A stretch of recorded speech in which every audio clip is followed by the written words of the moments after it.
Hey plant lovers, welcome back to Nursery Garden, where today we're looking to create a little inspiration with our blooms and our beautiful plants. Today we're diving into the sunny side of gardening, a guided tour of our most brilliant and resilient sun perennials.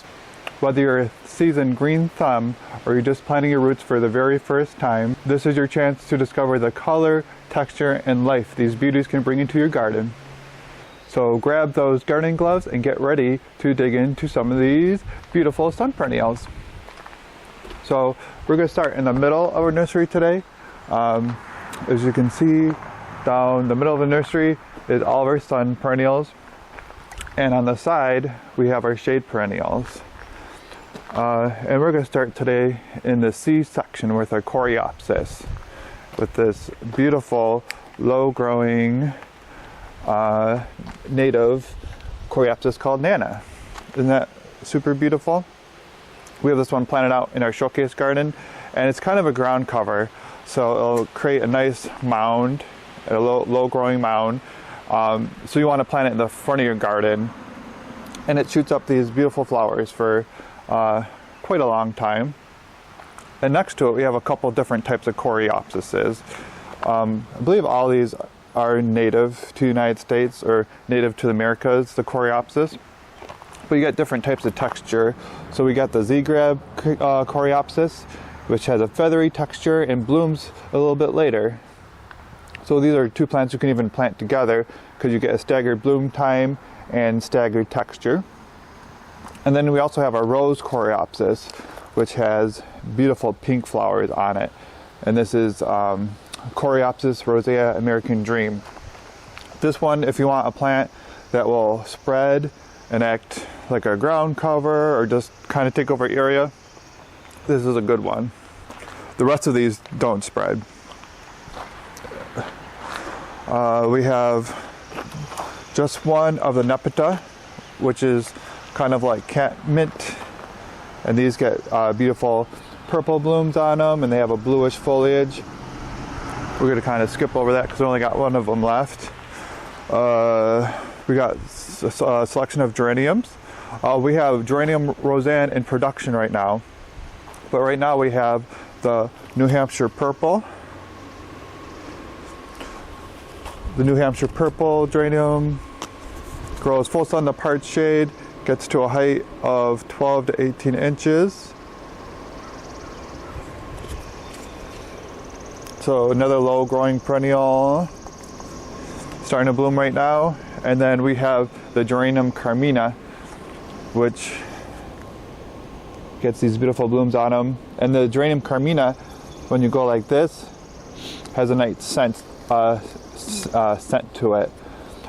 Nice and low growing. We have signs here at the nursery telling us what pollinators they attract.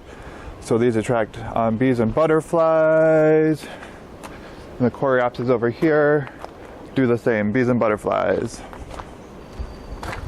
All right, moving on over here, we have another native plant, the Maximilian sunflower. Can grow up to 6 to 10 feet tall, and it's a sunflower that you don't need to plant every year. It'll come back, and the mound will spread. This one also attracts butterflies and bees.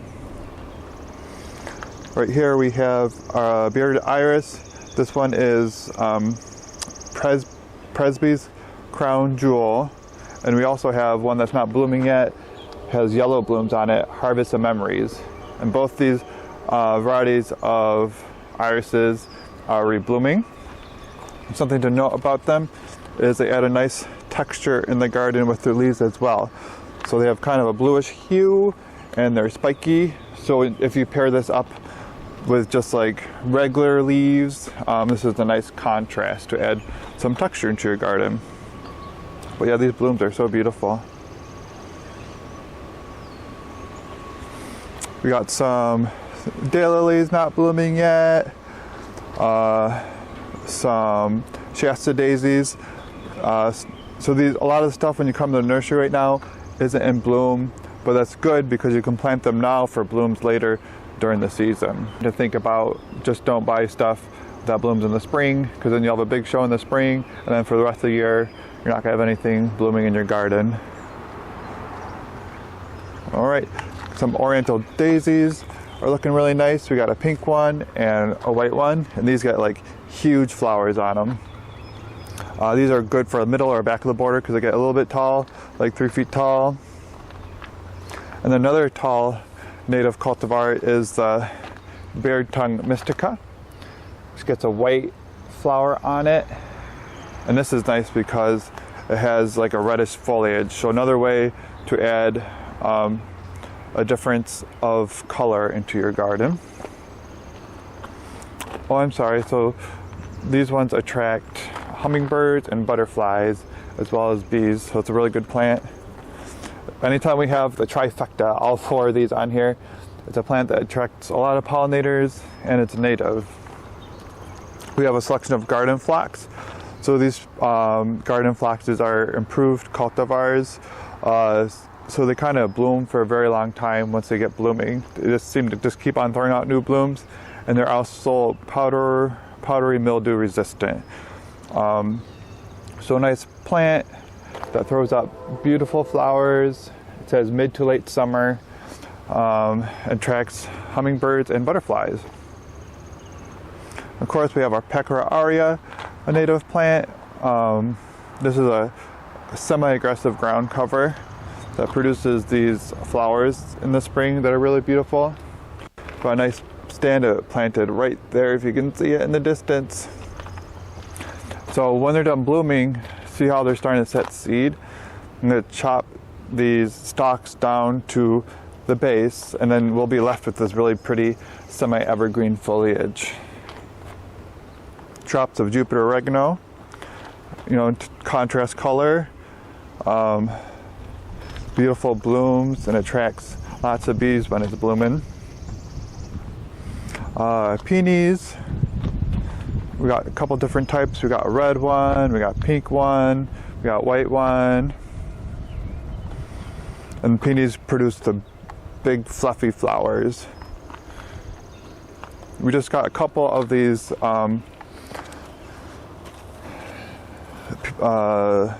Prince of Orange Oriental poppies left. Those have been really popular this year. We just got 3 left, and when they bloom, their blooms are like very vibrant orange color. I'm trying to see if they have any blooms popping up. It says it attracts hummingbirds and butterflies. We got a couple of our denim and lace Russian sage. So a plant that starts blooming in the middle of summer and doesn't get as tall as normal Russian sage, but is just as beautiful. Blooms for a very long time. Another straight species, the Liatris spicata, or the gay feather. So it has like this grassy texture with the foliage, and then shoots up the beautiful purple spikes, and has the trifecta of pollinators as well as it being a native species. And right next to it we have the mountain mint, which is not an aggressive mint, and it produces beautiful flowers, and it's actually the Plant Association's perennial of the year this year. All right, moving on over here, we have some balloon flowers. So these produce blue flowers on them that look like balloons before they open, which are really cool. We have the all 4 again. It's a native cultivar of bee balm. Bee balm has like aromatic foliage, and this one just so happens to be a cultivar that has pink flowers and stays relatively short and non-aggressive in its spreading nature. We have some cutleaf coneflowers, another native plant that can grow, like 8 or 9 feet tall with beautiful sprays of yellow flowers, and the birds love it. And, the birds love to eat the seeds, and the pollinators like the plants too. Next to it we have our cardinal flower, which of course hummingbirds love because they love the color and the shape of the flowers. Those beautiful red flowers. Plants are unremarkable right now. A lot of these native plants, they look unremarkable, but then they turn into something amazing when they start blooming. Next to it we have a reddish form of the coneflower. Same genus, different species, but also native to the United States. And of course we have some lavender and some lupins, which apparently attract hummingbirds, bees, and butterflies. And these plants look kind of small right now, but they'll grow and have these glorious blooms for you eventually. We have some Karl Forster grass, which is a nice grass. We also have some more grasses in the works, but that's the only ornamental grass we have at the moment. We have a beautiful crystal blue salvia right now. So this salvia is different than most salvias because of the colors of the bloom. It's like a sky blue instead of like the dark purple that you normally see. And next to it we have another salvia called Moulin Rouge. There's beautiful pink flowers on it that stand out, and these attract butterflies and hummingbirds. Another native plant to the United States is the blanket flower. These are very drought resistant, beautiful plant, and once it starts blooming with these beautiful flowers, they don't stop blooming. So it's a really cool plant. Got some more natives over here. So we got some purple coneflower called Magnus. Butterflies love those. We have the Cheyenne Spirit. We also have a new orange one this year, or sorry, yellow. Canary feathers and double coated raspberry beret, as well as our Goldstrom Rebeckia. These are some really nice, well-established pots of Rebeckia because they've been in the pots for over a year. So those are glorious. All right, and this is our last table back here before we get to our showcase garden out here with lots of beautiful plants right now. So right now, over here we have our spigella, or little redhead.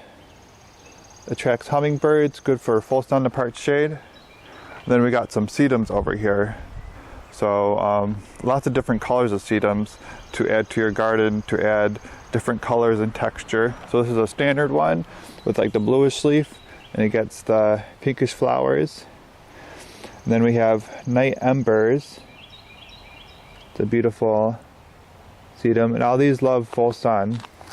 Perfect for sun gardens. Then we have a variegated one. That one's beautiful. And these are like shorter perennials, 12 to 15 inches tall.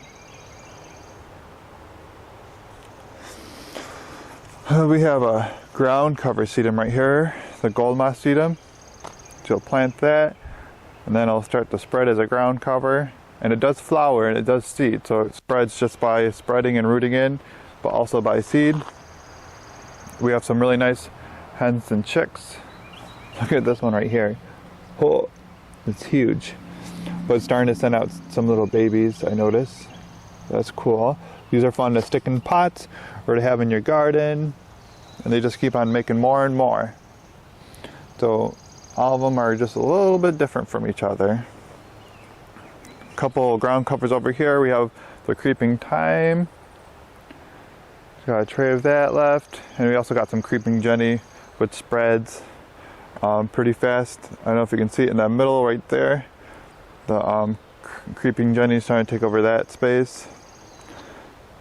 The Virginia spiderwort, some of them are starting to send up their bloom spikes. It's a nice grassy texture with beautiful purple flowers, and it's also a native plant. Tradescantia virginiana. We got some Veronica Glory, which is a short Veronica. It's starting to send up its bloom spikes, and I'll have very pretty blue spikes of flowers. And some other Veronicas we have that grow a little bit taller is Perfectly Picasso for a very long time, and the Blue Skywalker. They send up these crazy flower spikes that just keep on growing longer and longer. It's So we got our veronica, but then we also have our veronicastrum, which is a different plant, but the flowers are kind of similar. But the veronicastrum grows 4 to 8 feet tall, and then it produces white candelabra-like flower spikes. You see in this picture. Attracts, and it has all the things in terms of what it attracts. And then also we have our Viola Eco Artist palette. It's a non-spready viola, and it has this beautiful foliage that's serrated. So if you like the look of a perennial viola in your garden, but you don't want it to spread everywhere, that's a good one to add. Now we're starting to walk up to the front of our nursery, and as you can see, we have our hydrangea section over here. We have all the shrubs over here. Guess we can look at our vines right now. So we have, it's been windy, so some stuff has been knocking over. We have some Virginia creeper, mostly because it's native and some people are interested in it every year. Different types of clematises. They're looking really good. They're really big right now. And we have some different types of honeysuckles. We have a sensation honeysuckle. We have this honeysuckle here, which is a native variety. And the harlequin, which has the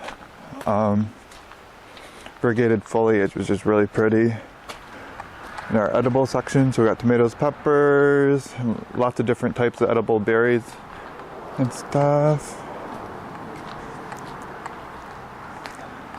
Here's that geranium again. It's really pretty. So we have our Baptisia, which is a native plant, a straight species, Baptisia australis, and they are in the Fabiaceae family, I believe, and they have beautiful blue flowers, and they have really pretty foliage. Another plant that's good at adding texture to the garden. We have creeping phlox that has been blooming for a really long time, but it's just starting to get out of bloom. A nice evergreen ground cover. We have the pink creeping phlox. We have a couple more in production still. Some peach dalmatian foxglove. Good for sun to part shade. Our kirigami mix columbine. So this one comes in all different types of colors. And then we also have our native columbine. Isn't that cool? The Aquilegia canadensis. This one attracts all the pollinators. That's cool. We have this Amazonia. Gets the beautiful blue flowers and it's just starting to bloom. Interesting texture for the garden in terms of the leaves.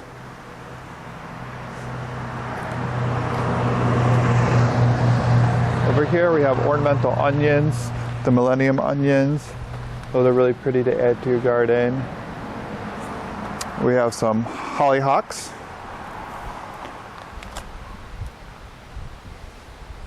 Two different types of hyssop. So we got one with a beautiful yellow foliage, and we just have a standard one with green foliage. And they're all looking really nice right now. The lady's mantle.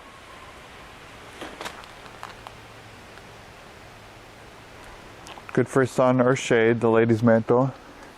And when it rains, it's been rainy lately, it collects the water in the leaves. You have the juga.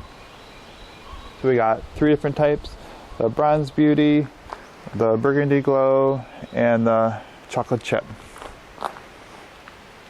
And finally, we're at the front of our sun perennials.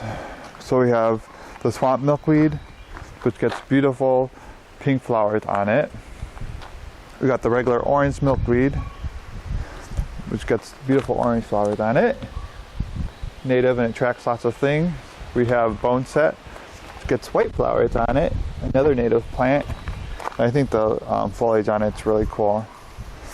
And then if you want it to spread, just leave the flowers on it, and let it go to seed, or just chop off the flowers when they're done blooming. It should not get too out of control for you.